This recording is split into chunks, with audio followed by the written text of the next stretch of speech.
Saturday night, my one free Saturday all month, and Lauren didn't bother to look up from her phone.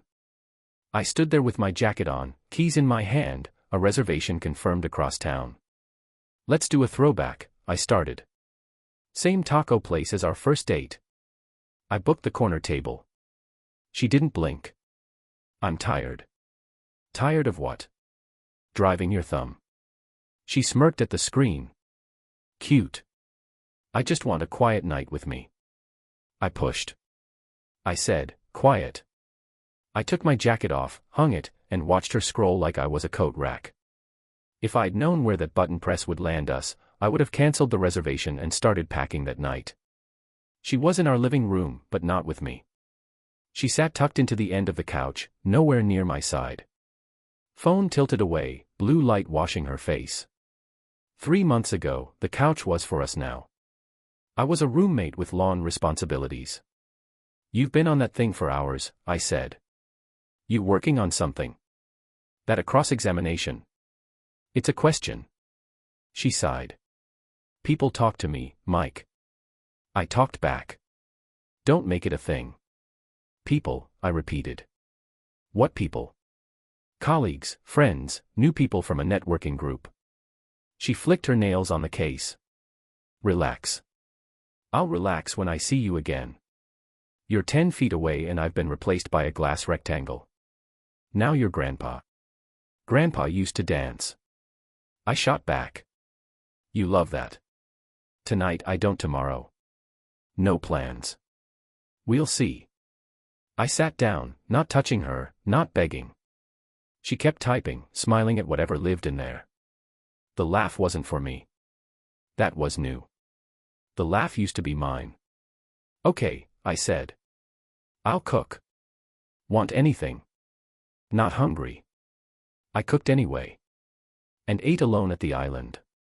Every minute she didn't ask for a plate, I moved another inch away from carrying what she wanted for dinner. Sunday afternoon, I cleaned the garage and found the box where we kept our old printed photos. Lauren walked in, phone in hand, earbuds in. She pointed at the stack like it was clutter. You're not potting. That on the counter. I'm deciding what to keep. We're not doing a scrapbook. You're not doing anything. I'm throwing away duplicates. I thumbed photo edges. Look at this. You used to drag me to these outdoor movies. Sweet, she said. Deadpan. Delete. Hard to delete paper. She rolled a wrist. Then put it somewhere. I need the counter. For what? She flashed the phone. Quick video chat. With who? Lauren. She tensed like I'd asked for a passport. You've gotten weird. You know that. I got attentive. I replied, different word, same energy. I put the photos away and washed my hands. What's his name? That's pathetic. It's precise. She snorted. 5 people messaged me today.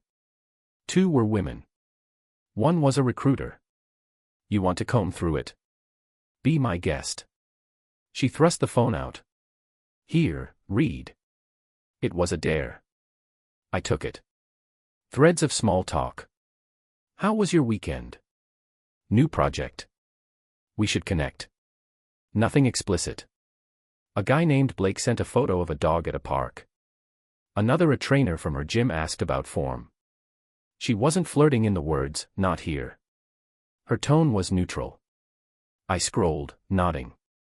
See, she said, triumphant. It's just people. You're talking to people like you've got a second life. So what? We have one life in this house. You're controlling now. I'm observant. She took back the phone and placed its screen down as if that made her honorable. Stop making problems. I'm allowed to talk to whoever I want. Me, too, I said. Good for you.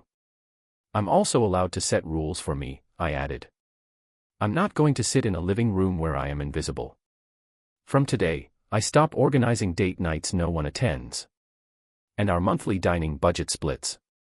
I'll move my half to my card. That's ridiculous. It's responsible. You do what you want with your half. So, you're punishing me. I'm protecting my time and money. I said you should protect yours. She laughed like I had told a bad joke. You're being dramatic. Maybe. I said, but drama has a memory, and I'm done paying for dinners. With an empty chair. She rolled her eyes, threw on a hoodie, and locked herself in the guest room for another chat. I wrote the new budget and sent a neat email to our shared account. Split starting this month. If you need the spreadsheet, it's in the drive. No debate. Facts. On Monday, my coworker Mia swung by my cube with a coffee in the eyes of someone who reads people for a living. Mia's a data lead and a mom of two who tells the truth like a hammer. You look like you sleep on a floor couch. I corrected by choice. You're not a couch person. I wasn't. I took the coffee. Thanks. She leaned on the petition. Something I should hear. I'm good. You're not. She said, what's the policy? Policy is I don't bring the house to the office. We can share an elevator like humans. Want counsel or jokes? Counsel. I said short. All right. If you're being frozen out, stop standing in the freezer. Go for a walk. Shut the door. Move your money. Move your schedule. Working on it. And don't argue feelings, she added. Set rules. People respect rules. I'm already there. Good. She tapped the desk. You're a builder.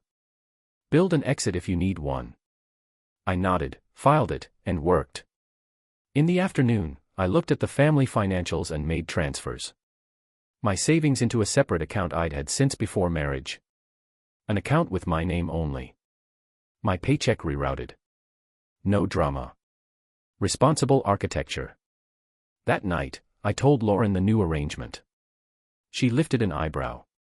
Why? So nothing gets confused. You pay your card, I pay mine. We split utilities. You'll get my half in advance every month. If you miss your half, we reduce services. No lectures. That's petty. No, I said it's clean. She didn't argue more than a scoff. That told me everything. She liked the gray zone because it fed her freedom without cost. I just put walls around it. The coldness didn't lift. She existed in the house as background noise. We had 2 chairs at the table and sat in different rooms. She worked while I cooked. And ate. It was like sharing space with someone waiting for a flight. She didn't even pretend to ask me about my day. 3 weeks of that and I caught her smiling at her screen like it was a person, not a device. I came over and leaned on the doorway. What's funny? She didn't even turn. Memes. You don't laugh at memes. I do now. You're different. You're paranoid. Then tell me who it is. She locked the phone and finally looked at me. Do you hear yourself? Do you hear me asking for a name? She tilted her head. Bored. If it'll shut you up, Mike. I can show you everything again. There's nothing in there. Show me later. I said, right now, I'm setting another rule. I'm not available for late-night question sessions anymore. If you want to plan something together, send me your time by Thursday.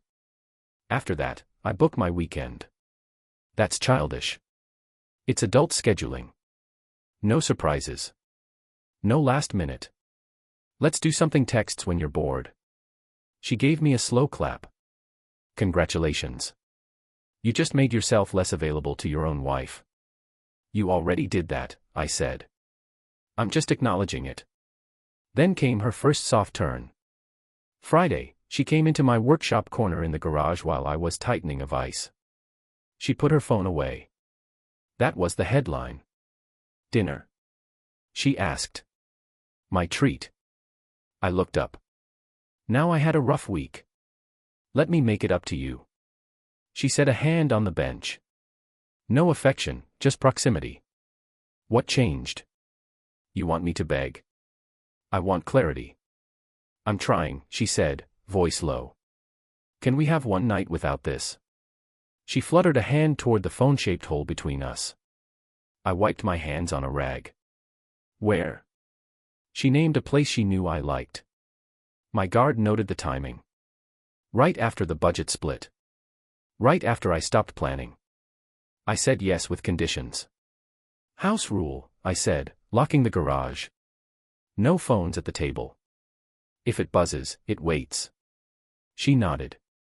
Sure. And one more. We actually talk. We always talk. No, I said I talk. You comment. She tried to smile. I'm here. Aren't I? Let me pause the story for just a second. If you're still listening, please hit the like button on this video. It really helps YouTube show this story to more people. Thank you so much for the support. Now, let's get back to the story. At the restaurant, we sat near the window. She put her phone face down, then stacked it on top of mine like a symbol. For a while, it felt like the old us. She asked about a client I was dealing with, even remembered the name. I loosened. I allowed myself to think maybe she'd felt the wall and didn't like it. Midway through the second course, a buzz. She flinched and went for the phone before catching herself. Emergency? I asked. No. Then it waits. Right. We got through dinner and walked to the lot. She slipped her arm around mine. It had wait again. I raised my eyebrows. What? She said, amused. Is contact illegal now? Contact is evidence of what? That there's something to keep. It almost worked on me. Back home, she made tea and asked if I wanted to watch a movie. We made it 20 minutes and before she remembered something and excused herself. 20 minutes later, the bathroom fan hummed and light leaked under the guest room door. She was back on the grid. I let the movie run to the credits, stood, and went to my office. If she needed a digital fantasy, I could give her one. Not to punish, to verify. The next morning, I created another person. Not me with a hat. A clean build. James Walker. Nice profile picture, suit, skyline, good light, believable, nothing flashy. Job, independent consultant, frequent travel. Interests, bookstores, city parks, running along the river. No specific brand names. I connected him to a few mutual acquaintances through groups. Easy to fake with public events. I sent a request to Lauren. No message. Within minutes, James had an incoming DM. New in town, she wrote back and forth. I answered mostly New York. Work or play? Work when I'm honest. You Denver native? She said family there. I stared at the word family. That was her cover story anywhere outside our house. Daughter. Helpful, busy. She rolled that out for everyone. New York has its charm, I sent. Denver has the better sky. You sound like a brochure. Guilty. I typed. Where do you get coffee around here? She sent recommendations. I watched her energy unfold with James. She asked questions. She actually listened. She remembered details. In hours, she gave more attention to a stranger than I'd had in weeks. That night in real life, she barely spoke. James got paragraphs. I got night for 3 days. I kept it clinical questions. A joke here, a photo of a book on a table from a stock library and no one would trace. She rushed to respond. Mornings, lunch breaks, late evenings. On day 4, she sent, you seem grounded. Refreshing. What does that mean? Most guys are thirsty. I like water. I sent. She sent a laughing emoji and a selfie in the car, careful angle. I put the phone down and stared at our kitchen clock. I had wanted to be wrong. This just told me to stop hoping. At home, she sauntered through the hallway with a plate. Your movie night special, she said lightly, leaving it near my keyboard. First gesture in weeks. Thanks. You're working late, she added. I'm lining things up, I said. Makes the ending clean. What ending?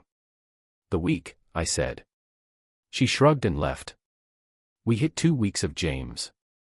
The more I pulled back in the house, the more she poured herself into the screen. She started sending him little day fragments. We've got rain today. Boss is impossible. My trainer said I improved with me. She communicated requests. Pick up paper towels. Don't forget the bill. I'm in a call. Keep it down. On a Thursday, James asked if she liked New York. She wrote a paragraph about energy and opportunity and how people there decide what they want and go. I could hear her mouth shaping the fantasy. Come visit. I typed. I host friends all the time. There was a pause on the couch next to me. The top of her head didn't move. Then the reply came in. Would you actually want that? I don't invite people I don't want to see. Bold, she wrote. I like bold. I like clear. She double-tapped the message. A tiny liked at the bottom. In our house, I couldn't get a full sentence. For James, she tapped hearts. That night, I called my oldest friend, Nate, who has a small place in Queens and a larger network of favors. We went to college together. He knows when to talk and when to just do what I ask. You want a place for a month? He said, no questions asked. No questions now, I said. You'll understand when I tell you the story over whiskey. And yes, I know I owe you one. I've got a one-bedroom that's between tenants. Friends building. Not fancy. Clean. Keys under the mat if I tell them. Perfect. I said I'll mail you an envelope. Put it on the kitchen table. Label it with her name. You're scaring me a little. I'm saving us both time. I said, you got it. He said, anything else? Leave the fridge empty. I don't want her thinking someone lives there. He made a noise. You're a precise man, Mike. That's the whole point. The next morning, I filed the divorce papers. No theater, no guilt. I scanned them for my records and mailed the signed set to Nate. Then I started taking screenshots. Not one or two. The entire James thread, timestamped, indexed. I didn't have to twist anything. It told the story just fine. I'm not a detective. I'm an engineer. Documentation matters. Saturday, I set my public boundary. We had a barbecue at our neighbor's place. Frank and Dana on one side, younger couple across the street with a new baby. We stood in a ring on the patio while Frank burned burgers the way he always does. Lauren drifted off every few minutes to check work. Dana, who notices everything, nudged me. She okay? She's busy, I said. I'm adapting. At one point, Lauren came back to the group in the middle of a story. She interrupted me mid-sentence to ask if someone had a charger. Frank chuckled. You're among adults. Put it down for an hour. It's important, she said. I raised my voice just enough for the circle. New rule in our house, I said. Phones face down at meals and when we're with people. If you can't follow it, you excuse yourself. Lauren blinked at me, surprised I'd said it out loud. She smirked like she didn't care, then said, excuse me, and walked inside. The group went quiet. Dana leaned in. You all right? I'm good, I said. I won't live in a hallway where I have to wave for attention. Frank said, that's a heavy sentence, man. It's polite, I said. I didn't chase her. I let the rule hang in the air, clear as a bell. That night, she did the second soft turn. She came into the bedroom with a plate of cut fruit and put it on my nightstand. You're making enemies at neighborhood cookouts, she teased. I'm stating norms, I said. People felt it. I gave it words. She sat on the edge of the bed. I know I've been somewhere else. I'm trying to fix it. How? Time with you. No interruptions. We could take a trip one night. I'll plan it. When next Sunday texted to me by Thursday, I said, lock it in. She bent to kiss my cheek. The gesture was new, carefully chosen. I appreciated the effort for exactly what it was, an effort to keep the door open on her terms. While she kept me on the hook, I didn't push it away. I didn't lean into it. I noted it like a man checks the weather and still grabs an umbrella. Back on the phone, James escalated. I escalated him. It wasn't a show anymore. It was a mirror. You're fascinating. She wrote on Monday. I don't know why I'm telling you all this because I listen. I typed. I haven't felt seen in a while. I see you. I wrote. She sent. I want to meet. No coinies this time. 5 words. Full stop. Come to New York. I typed. Work has me pinned. I'll book you a place. All you do is arrive. You don't have to pay. I insist. I wrote. Well, make it easy. Okay. She answered. Tell me when. We discussed dates. She pushed for. Soon. I set the address. The same one Nate had secured. I gave her the apartment number. Told her the key would be under the mat. I made the promise I needed to make to expose the truth. I'll be there, she wrote. I can't wait. In our living room. She looked like someone who'd gotten great news and was trying not to float. She kept her tone flat with me, but her eyes were alive in a way they hadn't been for me in months. A man notices what lights his wife up. Mine was lit by the wrong fire. After setting the meeting, I increased the pace. I stopped pretending anyone was innocent. James got direct. No coded lines. I asked questions only a person with clear intent would ask. She matched me. She sent a message one night that said, I'm counting hours. If she had sent that to me, even once in the last half year, we wouldn't be here. I answered as James, I'll be waiting. I booked myself 2 nights in a cheap hotel 20 minutes from the address, an alibi location I'd never need. Then I shipped Lauren's suitcases to her mother in Denver. Cleaned out her side of the closet and packed what mattered. I labeled boxes by room and wrote a note to the movers. Delivered to Mrs. Carter, signed and dated. No anger, just logistics. On Wednesday, she came into the kitchen with a plastic smile.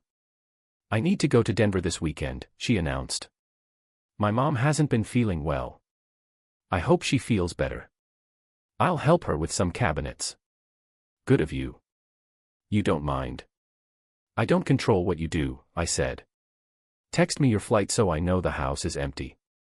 She paused, studying me. That's it. No questions. None that you would answer, I said. Safe travels. You're being weird. I'm being easy. She tested me. If something comes up, I might stay longer. Stay as long as you need. I took out my wallet, removed a spare card she used for groceries, and placed it on the table. Housekeeping note. Since you're traveling, I'll take over the basics while you're away. Your half of utilities will be due on the 1st, like always. Wow. She said, you're really leaning into this new version of you. I'm leaning into clarity. I walked past her and put my jacket on the hook. Call me when you land. She left the house that night with a small suitcase and a face so bright. I almost felt sorry for what the truth would do to it. Almost. On the drive, she messaged James, constantly sending little updates. On my way boarding, you won't believe how nervous I am. I, her husband, got taking off with a plane emoji. That contrast ended any debate in my head about whether I was being too harsh. When someone gives a stranger all the color and you the margins, the story is already over. Back home, I stacked the last box in the hallway. I printed the tracking numbers to Denver and taped them to an envelope on the counter. I sat by the window and waited for my phone to vibrate with New York. She arrived in the city the next afternoon. I could see the timestamps and read her tone like she was speaking in the room. Landed. She sent to James. This feels crazy in a good way. It feels honest, I wrote. Text me when you're at the address. 20 minutes. Then at the door, key under the mat like you said. Let yourself in. I typed my chest had nothing left to break. She sent a selfie immediately inside. Smile, bright hair brushed for a new chapter. The caption, I'm here waiting for you. I called her on my phone.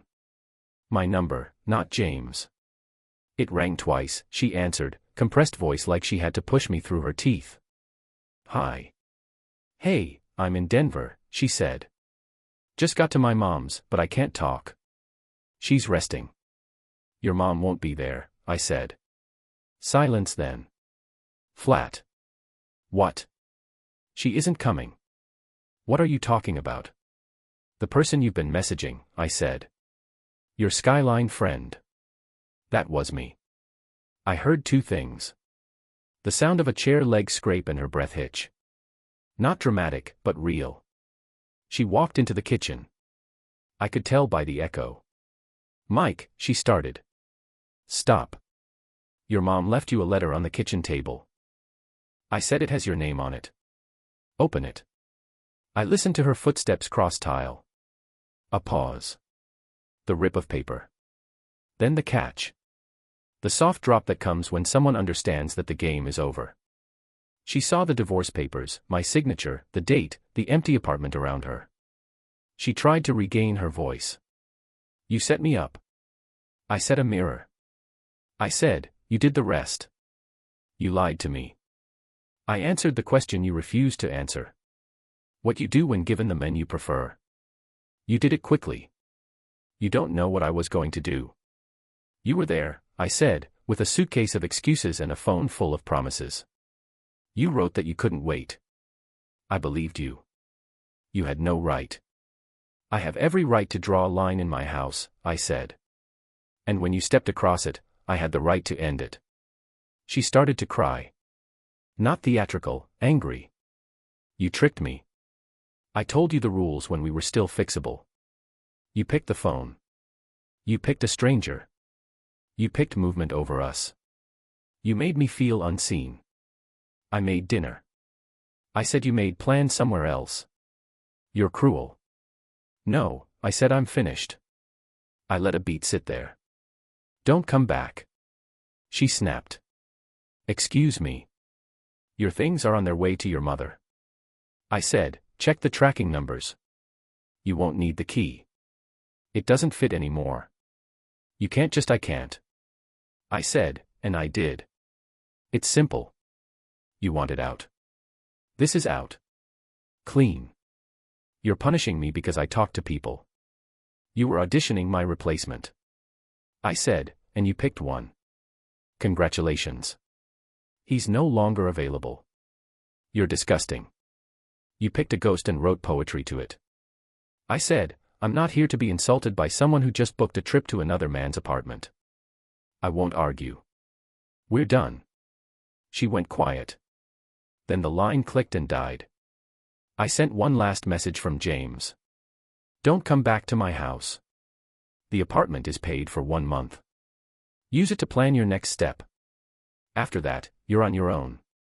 I blocked her on both accounts. Then I turned off my phone for an hour and sat in the clean silence of a home that suddenly belonged to me again. A week passed. She didn't come back. Friends who knew both of us texted me vague check-ins. I answered neutral. I went out most evenings with Nate on video with Mia and a couple of guys from work for burgers with Frank once for a ball game. I told the story to the people who had earned the right to hear it. They reacted the way you'd expect. Shock, then a slow grin at the precision. Mia raised a glass. That, she said, is an exit. Clean enough, I asked. I could eat off it, she said. Frank shook his head. You're a cold operator. I'm warm with people who act like people, I said. 2 weeks later, my phone lit up with a Denver number. I knew her mother. We've had coffee together at holidays. A practical woman with a polite tone. Michael, she said, no, hello. What on earth happened? Hi, Janet. She showed up here with boxes and a story I can't repeat without sounding unhinged. She says you were unfaithful to her and then dumped her. Did she show you any proof? She showed me a blank screen, deleted messages, and she cried. Do you want the facts? I asked. I'm not avoiding them. Yes, she said. Please. I told her the short version. Not the color, not the jokes, the record, the ignoring, the phone, the mirror, the apartment, the letter. I offered to send the screenshots. She didn't say no. Send them, she said after a pause, voice different. I need to see what you're saying. I need to talk to her like an adult. I sent a compressed file with dates. 10 minutes later, she called back and didn't bother to hide the hit. I'm sorry, she said. I'm embarrassed for her. I'm embarrassed. I doubted you for a second. You don't owe me an apology. I do, she said. You treated her well for years. I watched it. I don't know who she thinks she is lately, but it's not someone I raised. She'll figure it out, I said. What do you need from me? She asked. Nothing. I said, I already put the last box on your porch. Keep what's hers.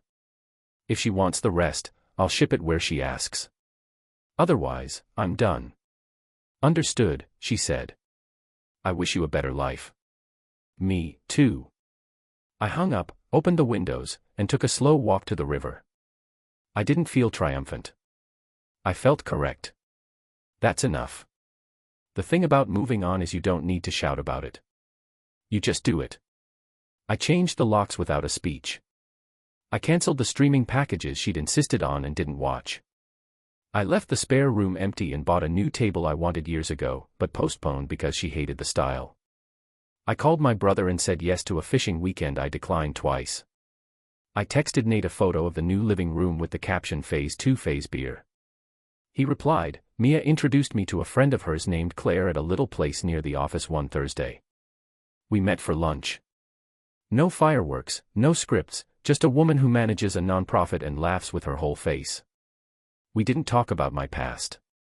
We talked about how she rebuilt a team after a rough year. Competence is attractive. Calm is better. We kept it casual. I took my time. A month later, I rolled into New York for a weekend, met Nate at the corner spot he likes, and told him the long version over a sandwich. He listened, then leaned back. She really flew in for a person who didn't exist. She existed less with me at home than she did with my fake profile. He shook his head. You could write manuals. I did, I said. Just not for this. He raised his drink to never explaining what you can demonstrate. I clinked his glass to that. In the months after, the updates came secondhand. Lauren was staying with her mother for a while. She had quit her job, then tried a new one. Nothing stuck. She messaged old friends with different stories. Some reached out to me to confirm details. I sent none. People can build their own timelines. I had nothing to defend. By then, I had a different rhythm. I woke up early to run along the water before work. I rebuilt the deck with my hands and my music on a small speaker. I took trips when I said I would and didn't explain them. Claire and I kept seeing each other slow and steady. She asked good questions and never once set a timer for our conversations. When we sat together, neither of us reached for our phones. One evening, we drove out of the city line to her friend's farm stand, picked up a bag of peaches, and sat on the tailgate of my truck while the sun dropped behind the trees. Claire looked over at me and said, "You're very calm." I got tired of noise. I like quiet, she said. Me, too. I don't craft epilogues to make myself a hero. I don't need to be. I'm a man who saw the lines move, drew my own, and stepped over them. The house is mine now, not as a victory, just as my space. The friends are still here, not out of pity, but respect. And the woman who used to be my wife, she made her choices in fluorescent blue on a screen bright enough to blind. When she walked into that apartment in New York and sent that picture to a man she wanted, she wrote the ending with her own hand. In the kitchen drawer, I still have the envelope Nate set on that table. I kept the copy as a piece of paper that says, I don't chase ghosts. I don't chase attention. I hold my rules. When someone treats me like background, I stop playing music for them. The last thing I told Lauren on the phone, "Don't come back," wasn't a threat or a performance. It was the final simple instruction of a man who decided that respect is required, not requested. She didn't come back, and I didn't wait at the door. Our story has come to an end. If you've made it this far, how about subscribing to our channel? It helps us immensely. I'll be waiting for you in the next story. See you soon.